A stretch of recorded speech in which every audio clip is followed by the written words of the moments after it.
chosen by the world legacy. The rulers of this star were not human. That world was ruled by 7 mechanical life forms known as the mekk-knights.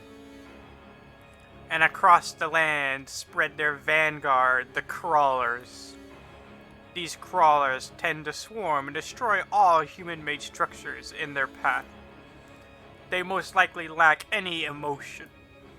Helpless before these ruthless machines, mankind had no choice but to live in hiding. Dense with thick trees, gloomy even in the daytime, a hinterland known as Forest of the Stars. Therein lays a hidden village where humans lived inconspicuously. The village was protected by a barrier that would prevent intruders from invading or even discovering it. The ritual wand, passed down through many generations, made the barrier extremely resistant, and it had never broken, not once. But even so, the villagers were suffocated by their anxieties day after day, not knowing when the great threat would come knocking at their doorstep. From within the suffocating unease of the village, there were still those determined to fend off the crawlers. Aram and Ningirsu. There was a reason they fought so desperately in the village. It was the village priestess, and the younger sister of Ningirsu, Ib. From birth, the priestess possessed a divine power that synergizes with their ritual wand to create barriers. Ib's power was the strongest the village had ever seen in its history, but it was meager compared to the frightening forces that grew stronger by the day. Her companions saw how hard she was trying to put on a brave face for the villagers, and wished they could lighten her burden, even by a little. Aram and Ningirsu, along with the baby dragon Imduk, crossed the barrier in hopes of slaying even just one crawler. One day, Ib heard from inside the forest a faint sound like that of a human voice. Aram and Ningirsu could not hear it. However, Ib proclaimed that she keeps hearing the voice. Afraid Ib would venture into the forest alone, Aram, Ningirsu, and the baby dragon Imduk set foot inside the hinterland. The sun had already set, leaving only starlight to guide them. The scent of trees and soil hung in the cold air. Though her footing was unsure, Ib ventured in the forest as if she was being guided. Careful not to lose sight of her, the three looked out for crawlers as they followed her. Suddenly, with an abrupt shriek, Ib vanished before their eyes. Rushing to the place where they lost sight of her, they saw Ib had fallen off a low cliff. It appeared Ib had been so spellbound in the direction of the voice, she hadn't noticed there was no ground before her. The three descended the cliff and were relieved to find Ib uninjured. Before their eyes, a mysterious structure appeared. If it had been there before, they would have noticed it. But as if the structure had been there for hundreds of years. It was encased in trees and entwined in ivy. They nervously approached the building. The wand Ib held in her hand glowed. The building started to rumble as if in response.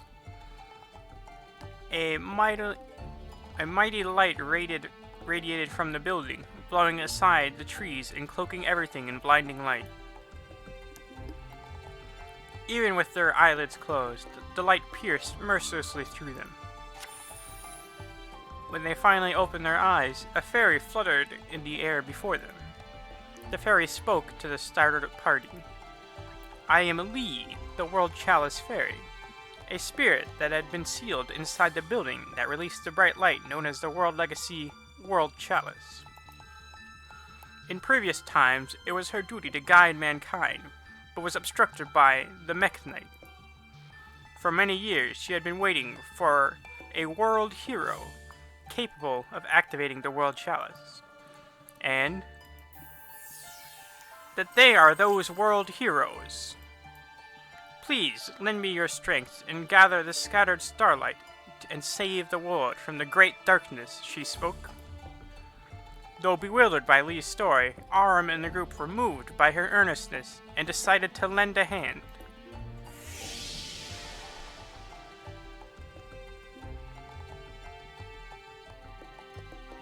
Hearing their resolve, the fairy Lee smiled and bestowed upon them the powers of the awakened world chalice.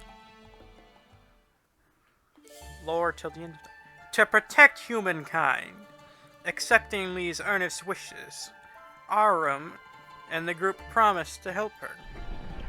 Accompanied by Lee, the group set off to return to the village, but they encountered several crawlers who blocked their way. Aram, Ningirsu, and Imduk stood before the crawlers with their new strength coursing through their bodies. They stood between the monsters and what they set out to protect. Tension hung heavy in the air. A cold sweat dripped from Aram's chin and dampened the forest soil. As the great tension crescented, the party suddenly seized upon their foe, lunging toward the exoskeletons of the crawlers. Aram's sword cleaved the enemies with ease, Ningirsu's lance pierced nimbly, and Imduk's claws teared ferociously at their metal hides. The battle was over almost as quickly as it had started. The power of the world challenge that Lee had granted them was much greater than expected. They couldn't conceal their surprise at the world chalice's great power that now dwelled within their bodies. According to Lee, there are 6 more world chalice legacies in the world, with power equal to the world chalice. If they were to be recovered, it would be possible to not only destroy the crawlers, but to destroy the mekk-knights who ruled the world. This information provided a great ray of hope for the village people who've lived so long in that gloomy forest. Following Lee's words and the guidance of the world chalice, the young folks of the forest of the stars set out on a journey to seek the next world legacy. And so began the journey of Aram and the party in search of the world legacy. Although the party was on a mission to save the world, as their first time in the outside world, everything they saw and heard felt fresh and vivid. No matter how many crawlers would appear, Aram and his friends would fight them off, and they did so for several days. How long must they have walked with Lee as their guide and the world chalice as their beacon? A humid wind caressed their cheeks. Before the party lay a vast swamp. A great artifact was submerged in the muddy expanse. The giant armor laying in the bog was one of the express purposes of this trip, the world legacy known as the World Armor. However, they found more than just the world armor there. Not only on the surfaces of the armor, but also inside, dark figures squirmed. Like ants on the corpse of a dead insect, crawlers swarmed on the world armor. Their number was countless. From a red monocolor emanated a bizarre light that filled the party's field of vision. The horrific sound of the crawlers' metal hides scraping against each other united into a thunderous canopy, as if the earth were shaking. Standing before the three were superior specimens possessing power far greater than the crawlers that had crossed their paths previously. Witnessing an overwhelming sight, the party decided it was reckless to try and break through from the front. On Lee's suggestion, the 3 friends dared not engage, and instead headed for the world armor.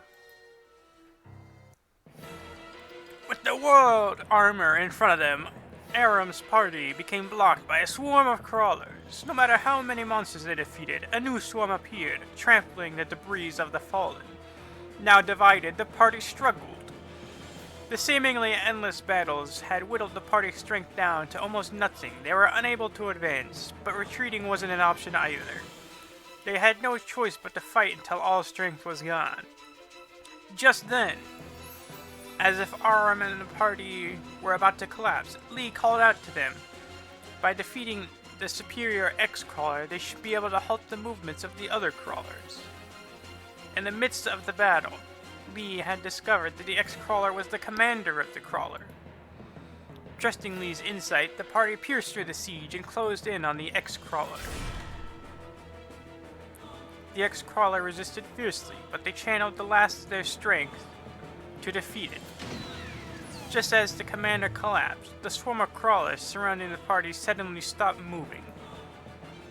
Greatly wounded, Aram and the party finally arrived under the world armor. But there were more than just crawlers there.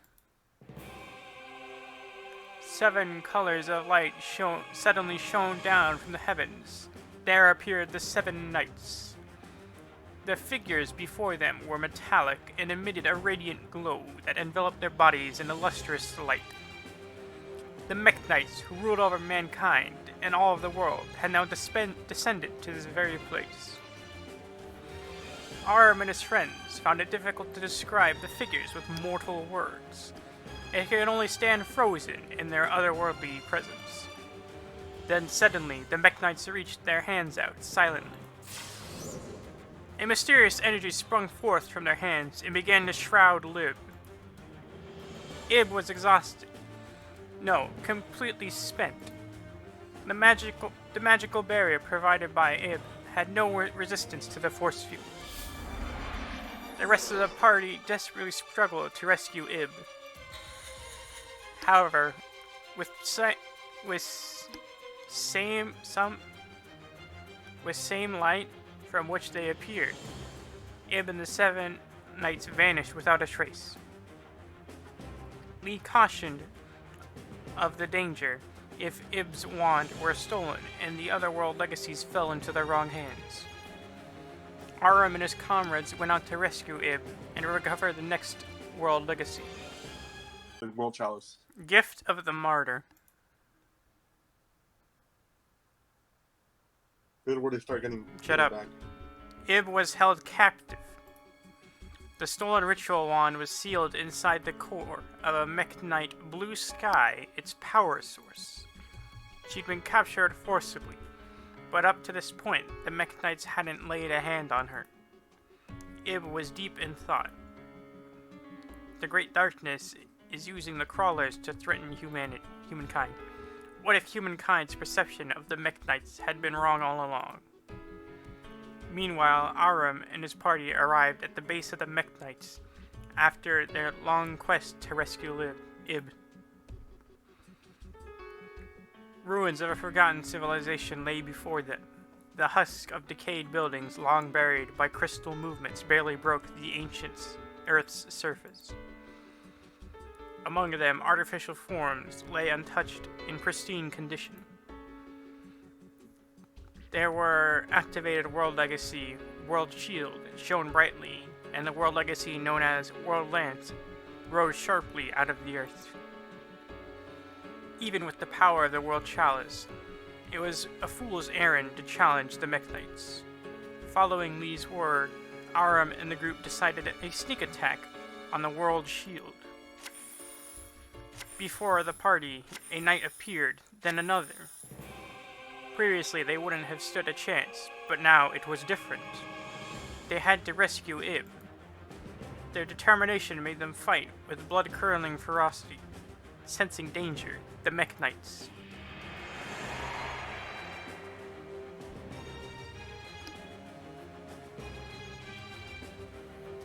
transformed into a united form, the mekk-knight Spectrum Supreme. Aram and friends battled the mekk-knight Spectrum Supreme, the culmination of the mekk-knight's power, with all their might. As the tide turned in the battle, Ningirsu gathered his strength and put it all into one decisive strike of his spear. However, his attack was parried by the mekk-knights Spectrum Supreme, opening a large hole in the wall. The already fragile ruins couldn't withstand the impact and began to collapse. Before the dust settled, so as to not be noticed by the mekk-knight Spectrum Supreme, Ningirsu directed a subtle glance towards Lee. Noticing his glance, Lee nodded slightly and slipped from the battlefield. She signaled her intentions to infiltrate the base alone and rescue Ib. Lee flew feverishly before finally arriving at Ib. Ib breathed a sigh of relief when she saw Lee there unharmed. But her relief was short-lived as she learned that the others were battling the mekk-knights. Maybe it was they who were wrong to battle the mekk-knights.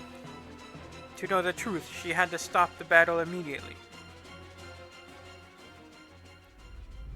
As Ib uttered those words, Lee, who stood in front of her, now slowly turned around. Upon their first meeting, Lee had greeted Ib with the warm smile of a fairy. But her smile had transformed, now blackened and hideous. Terrified, Ib sought to scream, but her consciousness was consumed by deep darkness before she could utter a noise. Aram and the others continued to battle. All of a sudden, an explosion occurred inside the facility. Immediately, Aram felt as if the World Chalice awakened again, though the feeling was now greatly intensified. Everyone on the battlefield stopped fighting, transfixed at that moment. Just then, a figure appeared. She was standing on the mountain of the debris before them. It was the visage of Ib, unmistakable from head to toe. But her face betrayed something sinister. Her eyes glowed mysteriously, and an evil aura emanated from her body.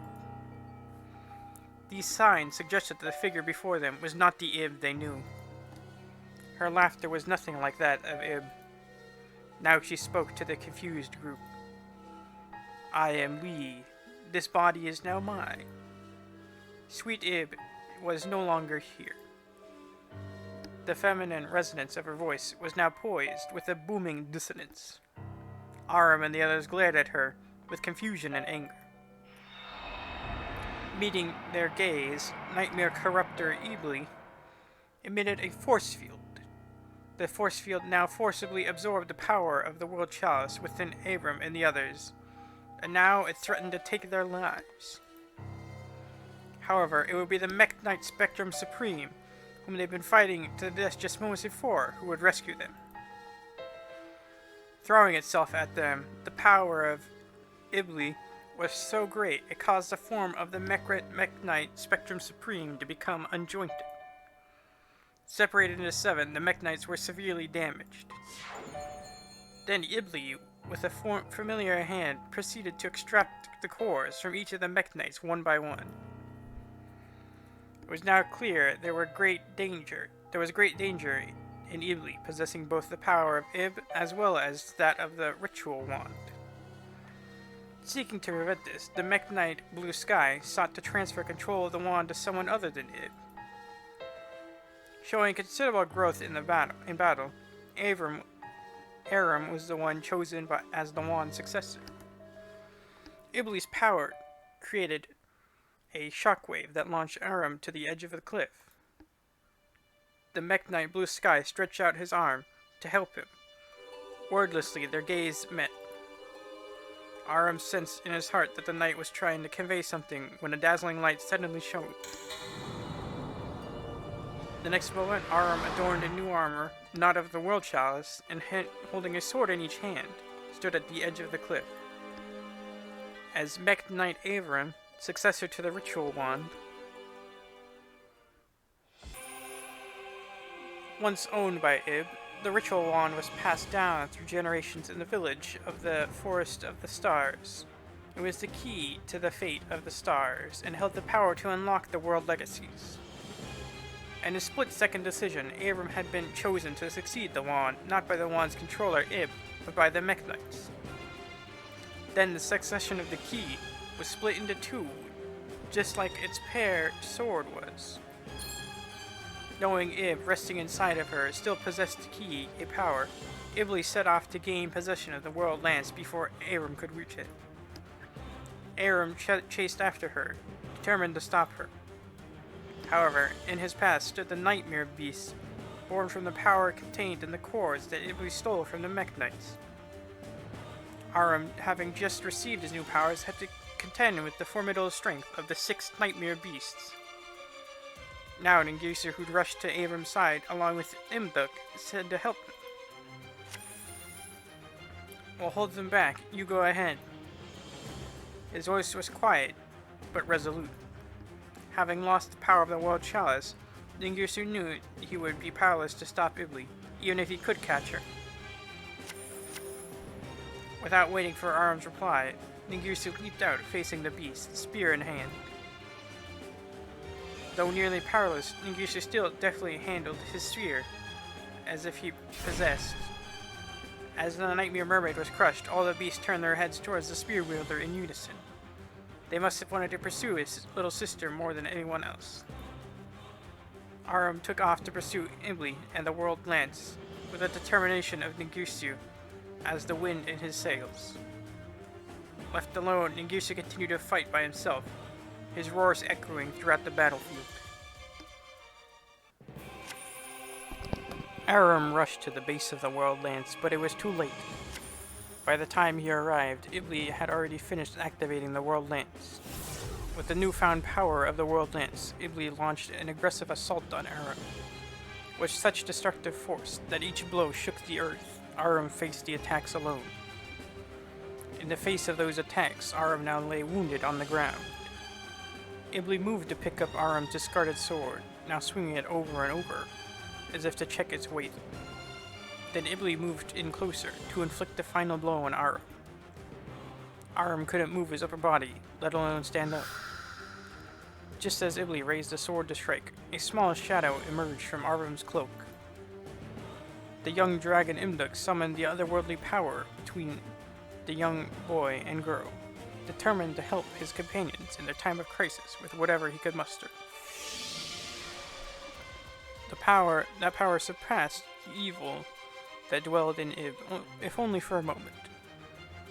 By suppressing Lee's evil spirit, the spirit of Ib that had resided deep in the depths had now awakened.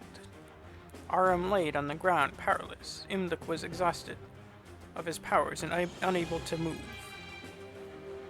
And now, Ib was holding a sword in her hand.